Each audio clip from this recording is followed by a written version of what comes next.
د پاکستان د پوځ لوی درستیز څرګندونو ته د اسلامي امارات غبرګون د واکپال حکومت د ویان مرستیال پر دې په ټینګار سره چې له افغانستان څخه د نور پر وړاندې هیڅ ګواښ نشته ډاډ ورکړی چې په افغانستان کې د نور پر وړاندې هیڅ ډله نه روزل کیږي.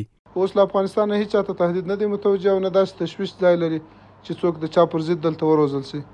اسلامي امارت د هیوادونو ترمنځ د بې پرې او د عدم مداخلې پالیسۍ له مخې د هیچا لپاره د خپلې خاورې د استفادې اجازه نه ورکوي.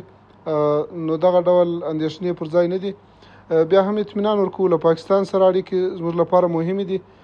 له هند سره زموږ اړیکې هم د خپل د افغانستان د منافعو پر اساس دي. موږ له دواړو هیوادونو سره ښې اړیکې غواړو. ښاغلی فطرت ټینګار کوي چې اسلامي امارت هند او پاکستان سره د اړیکو غوښتونکی دی او د هیوادونو ترمنځ په بې پرې سیاست باور لري. د پاکستان د پوځ لوی درستیز دغه هیواد د یو شمېر پوځیانو ترمنځ په ویناو کې ویلي چې په افغانستان کې د فتنې هندوستان او فتنې خوارج په نوم د ډلو فعالیت سیمه ییز امنیت له ننګونې سره مخ کړی دی.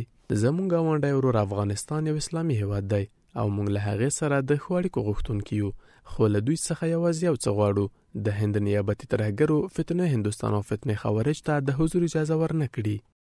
یو شمېر سیاسي کارپوهان د افغانستان پر وړاندې د پاکستان کړنلارې څخه په نیوکې سره له کابل غواړي د ټولو هیوادونو له هغې ډلې هند او پاکستان پر وړاندې متوازنه سیاست غوره کړي.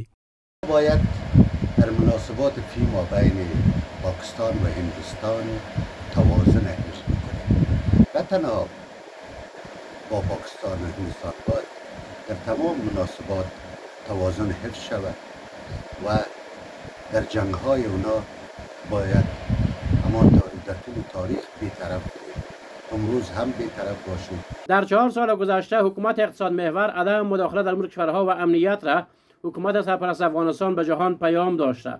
این که روابط دیپلماتیک و سیاسی بر محور حفظ منافع ملی متقابل با هندوستان برقرار میشه، پاکستانی ها را ناآرام میسازه، مربوط به خودشان میشه. واکپال حکومت تل په هیواد کې د ترهګرو ډلو شتون او فعالیت رد کړی او له پاکستان یې غوښتي دي افغانستان د خپل امنیتي ناکامیو مسؤل ونه ګڼي.